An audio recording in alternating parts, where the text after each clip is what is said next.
It's Real 106.1. This is Get Real. And we have one of my favorite people on the planet in the building again. Senator Nina Turner, plus the legendary Killer Mike. How y'all doing? Fine. How are you? Good, good. I know you've been working like crazy. I see the Instagram. Look like you're working 370 days a year. That's it. That's a black woman's life. Getting tired?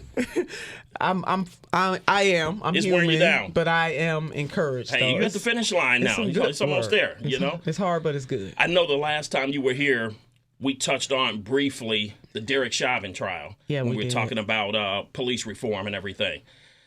How are we with 22 and a half years? Are we good with that? Should have been life, in my opinion, but you know. But we can't get that. It is what it is. I personally support the death penalty for members of the state who abuse their power. I'm not a death penalty supporter regularly, but when it comes to people who are empowered by the state to have power over the other people, when you abuse that power and murder, I think you should face the same fate. I 100% agree with you because, like you said, there's that level of trust and that you in betray. a position of power. Yeah, you are the state. You represent the state, and if the state abuses its citizens that way, then you should know that. But that's just me personally. I think that 22 and a half years is more than what most black people thought he would have gotten. I thought it is under what he should have gotten and deserved. I think he should face natural life just from a logical standpoint in jail. I think any member, and this is the son of a former police officer, this is my cousin's police officer, but if you abuse the power of the state, you should know that I'm going to lose the rest of my life to incarceration. I'm going to lose my pension and retirement funds, and I'm going to lose all that, because you should be thinking of that before you say I'm going to be willing to kneel on someone's neck for 8.5 minutes. I hunt. I wouldn't let an animal I shot be in agony for 8 minutes. Right. Yeah. And I think that level of comfortability comes from there being no accountability. Yes. When something qualified happens. Immunity. Right. That was something that the Sanders campaign, and actually Nina educated me on. Yeah. Her and Ben from Ben and Jerry's. Co-founder of Ben and Jerry's. One of the founders of Ben and Jerry's, wrote a book, and I wrote the foreword. What's protecting this is the fact that officers know that I'm not going to face retribution, and if retribution is faced, the taxpayers are going to pay it for me. Yeah. So the millions of dollars that get paid off, then you pay. So you pay people with bad morality to police you. They abuse the power of the state, and then you have to pay for the ticket. So we need to end qualified immunity. I know that was a big thing on the Sanders campaign, but beyond the Sanders campaign, I think that politicians that are progressive like S&T, people that are progressive like Ben, entertainers and athletes that are progressive that are saying things like Akron's own LeBron James, I think I needs to be pushing qualified immunity so that people know I'm going to face not only charges, I'm going to face the consequences of my actions should I abuse the power of the state. Yeah. Agreed. And it was the indifference that he had too. Yeah. When you look at that man's eyes. He didn't care about human life. He did not. Yeah, and if he didn't care about that human life, he has a lot of human lives he hasn't cared about. That's right. Yeah. And his mother, when you listen to her, his mother said nothing. Right. To the family. Teslin Figaro mentioned that. Yeah. Shouts out to Tez. Yeah. His mother is him. And he is his mother. Right. Cold, calculated, heartless, self-interested, apathetic, didn't give a damn about another human being besides her son. He didn't give a damn about another human being but himself that day. She expressed no sympathy, empathy, or remorse toward his family. So and nor did he in the end. So, it's just you look at the job of policing, it's not easy. No, I wouldn't volunteer to do it. I admire those who do it and do it from a just and moral way. But we have allowed too many people without conscience, too many people who are apathetic, too many people that I would argue are at least sociopathic, if not psychopathic, to wear that badge. And that's what really scares me about that man and his ugly mama. and we applaud that as a nation. I mean, just to add to what Michael's saying, I'm old enough to remember. I mean, I wasn't born at that time, neither was Michael, but we can history books. Yeah. But when you look at our foreparents in the civil rights movement, people have this twisted. It was people in uniform that sick those dogs. Yeah. Right. On our 100%. Birmingham, Selma, Chicago, absolutely. Yeah, people with hoses, on the Edmund Pettus Bridge at the end. Yeah. Those weren't everyday, just regular white citizens. Those were citizens who took an oath to protect and serve. They were operating through the state. Right. Yep. Exactly. So we need to firmly understand that and not act surprised or brand new that in the 21st century, policing as a whole has taken on the spirit of, the essence of, the zeitgeist of the 20th century, the 19th century, the 18th century, so on and so forth. It's just that we acting brand new in this country because we don't want to face what the reality is, which leads me to the nonsense of trying to do away with critical race theory and all that foolishness some of these Republicans got going on. Yeah. Insane. In District 11, are you seeing a lot of police brutality in District 11? Because I had a guy in here who's running for mayor recently, and he was saying that he's noticed an increase in high-speed chases and a lot of shootings in that District 11 area.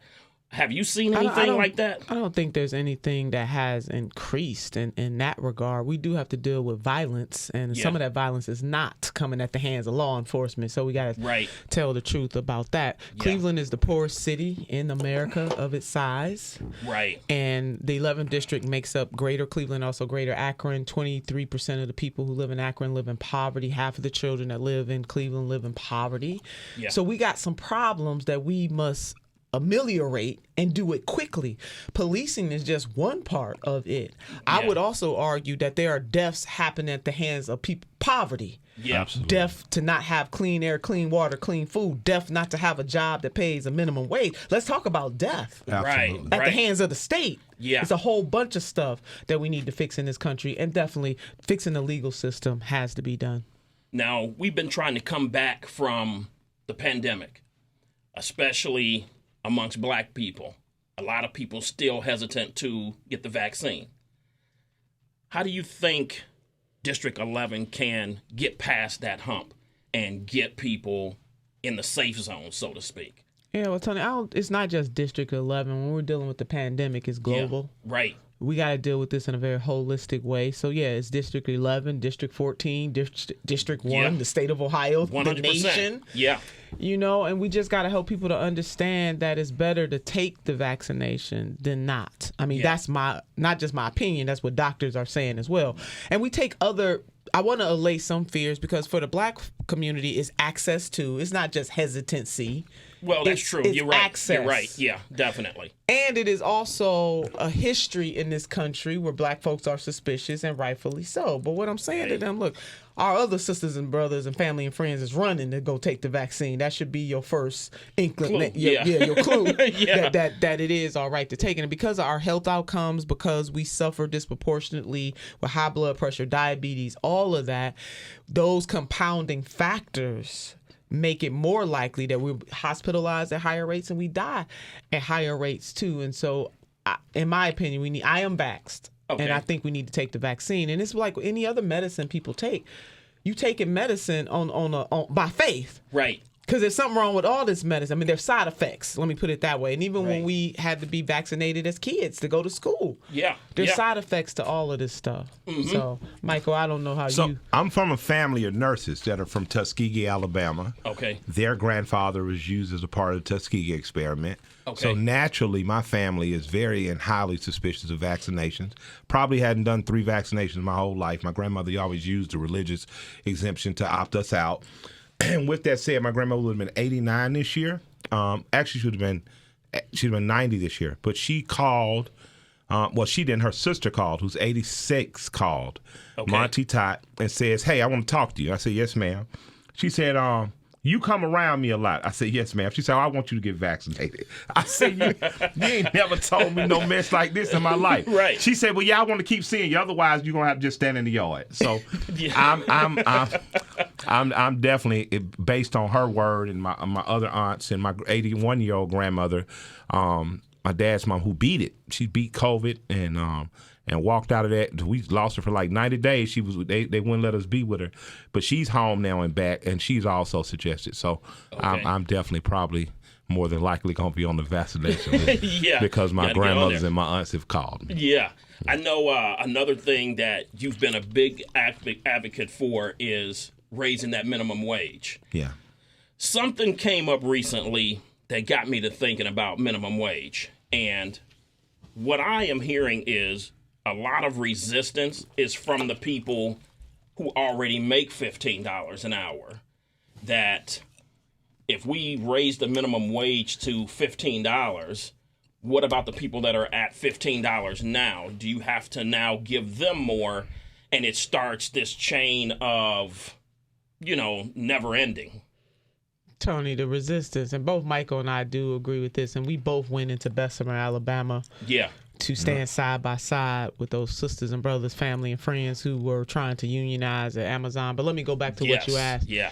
It's not the people that are already making $15 an hour that are complaining. It's the politicians who don't have the intestinal fortitude to lift the minimum wage. My God, if the pandemic and having essential workers like Amazon workers, like the person that works at the drugstore, like the person that opens the grocery store up every day so we can go shopping when we were in the heat of this pandemic. Right. If the pandemic doesn't motivate these folks with these fancy titles who have been elected to office to raise the minimum wage, I don't know what else will. So no, we're not going to overlay that on people who make more than $15 an hour. Right. We're going to overlay that on the folks who got the fancy titles, who were elected, who do not have the intestinal fortitude. And if this was not a PG show, right, I would use another word. Right.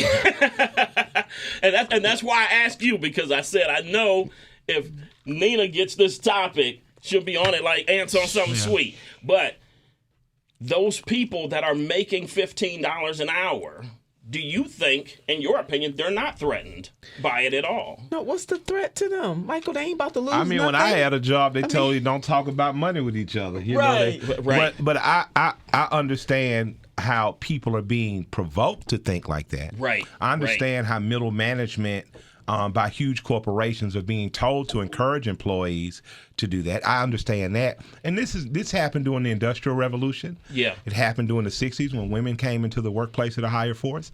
It's happening. So you have to understand that you're being played.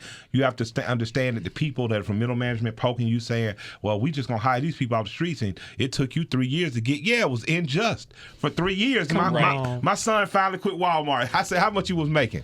He said, Dad, I was making $11.74. I said, I told you should have went to barber school. You could have made it, but I remember him, we had an argument before. He was telling me how much Walmart needed him. I said, they don't need our value, son. I said, they'll get rid of you and then replace you the next day. They ended up firing him. He ended up going to work for another company, but he saw the truth in it then. They don't value. So you have to understand that the people who are getting 15 because they demand it, because people are pushing the line for them, it doesn't degrade, it doesn't displace your 15. It just means that you should have been valued 3 years ago. You should have been valued. Yes. Now, if you're making, and it should be valued now. And I'm saying this as a business owner. I just hired somebody, I had to pay him $15 an hour. Okay. Because I can't be out here saying it. Right. And not doing it. You get what I'm saying? 100%. So I understand from the business owner's perspective, if you're a sole proprietor or you're a small business person, I understand the word that comes with it. But these corporations like Walmart can afford to pay you $15 an hour. Yeah, 100%. UPS can afford to pay you 100%. Your Amazons can afford to pay you $15, as they should. I'm not going to celebrate, and I want to be a billionaire. I ain't going to tell nobody, but I'm not going to celebrate you being a trillionaire on TV and you get the next hottest wife, you go into space and all this mess. Yeah. And you can't pay your workers to have air conditioning in a facility. Right. Exactly. At that point, we just become feudalistic and we're nothing more but subjects of lords and dukes and duchesses again. And we've made the rich a monarchy in this country. And, that's not what America's about. We should make sure the same opportunity that has existed, the promise of opportunity, should exist for the next generation. And if you don't have mothers and fathers that are able to take care of base minimal needs, that are able to give their children things like a week vacation, that are able to give, Europe is far. I travel around the world, so I know a lot of people be speaking from their block. Right. But I've smoked marijuana on at least 3 different continents. And I can tell you the quality of life when you go to places like the UK, the quality of life when you go to places like Norway, the quality of life when you go to places like Iceland, there's a quality of life where mothers get weeks off for babies. There's a quality of life where the father gets paid to take time off. And we can do that in this country. We just have to marry ourselves to the ideal that we're planting a seed that's going to be ripe with fruit in the future. And we may not see that fruit, but we got to know it's the right thing to do. I am here because of the protracted struggle of those here before me that fought for a more fair America for me. And I think that we should all be pushing that line for people, which is why I'm up here with S&T. Yeah. Amen. I know you guys are doing a tour to kind of push forward the needs of black businesses and black-owned small businesses here in Cleveland. We are. Kind of let the people know what that movement's all about. Well, 41% of black businesses have gone out of business since COVID. Right. What that means is that they weren't too steady before COVID hit, and COVID just revealed the fissures in the system. That is a 911. 41% of black businesses have gone out of business.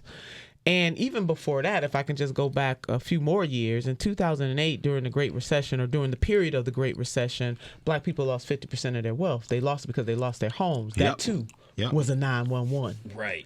So there are a confluence of things that are happening to constantly remind us that America's that there is a lot of unfinished business, and it is both income and wealth driven. It is racial inequality. It is anti-blackness, and there are policy fixes for all of this. Poverty is a policy choice. We can make new choices. Michael just laid out how in certain countries the mother and the father get paid leave. Right. We don't have sick paid leave here. If you punch a clock for a living, don't get sick. Right. Don't let nobody in your family 100%. get sick. Because you liable to, as my grandmother would say, liable to not have your job. Right. And even the ladies, they were talking about recently, some of the ladies have stopped having babies as much because of things like that, because there's no leave. There's no pay for when they leave. No. And not it's only very that, expensive. but I was just about to say, the hospital bill from doing so. For real, I wish they give vasectomies for free. I'd be first in line. Boy, I made 4. I'm telling you, it's a time, child. It is 100%. So in lifting black businesses, we are lifting our communities. And when our communities are lifted, everybody's community is lifted. But we do have to recognize that we're dealing with class and caste. And on the caste side of this, black people tend to lose out the most. And so you got to put the energy and the effort into who needs. That's what equity is all about. Not equality. Right. Equity. Yes. And to people who are non-black, the head of Atlanta's feds agreed with me. I did an interview with Wall Street Journal or something where I said it would seem to me that people would understand that my advocation for circulating the black dollar and building the economy in the black community, they have to understand it affects the greater community. Yes. Too. So if you have a stronger black community economically in Cleveland, in D.C., in Chicago, in Atlanta, the greater community is stronger. Andrew Young talked about bringing $41 billion into Atlanta for the Olympics to help grow not only Atlanta but the state of Georgia. $11 billion of that went to the black community. A quarter of that money, $11 billion, ain't nothing to sneeze, went directly to the black community. And that was just blacks specifically. And blacks didn't just keep that $11 billion and just keep. That money got spent at Lennox. That money got spent at South Lake. That money got spent buying houses. We're going to circulate the dollar in the greater community, but I don't want people hearing this on the other side of the radio think, well, they're only concerned with black people. That is not true. We're concerned, like the emergency room, with the person who's the sickest at the moment. Who's about to die?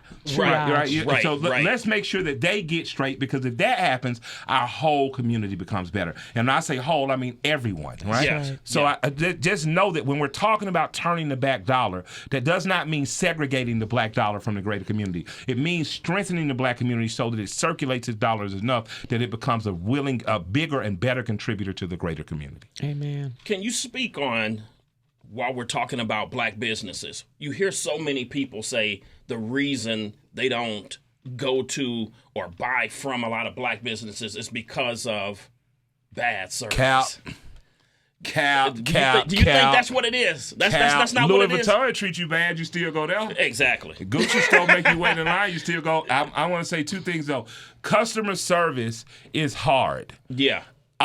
McDonald's treats you awfully, and that's just not me, coming down on McDonald's. It's just saying they treat their workers awful. Right. So their workers tend to treat the customers awful. Yeah. Chick-fil-A treats their workers great. Yes, they do. Exactly. So they tend to have great work, and so I would say customer service in this country. Period. I used to go to Foot Locker when you could tell when they pay commission because everybody ran up to you, want some shoes. You could tell Foot Locker maybe not have commission days because Foot Locker. I want to give people the advice of demanding better customer service, period. Yeah. No matter where you are. But I also want to say to black customers, a tip starts at 20%. Right. If your bill is $10, you should be tipping $2.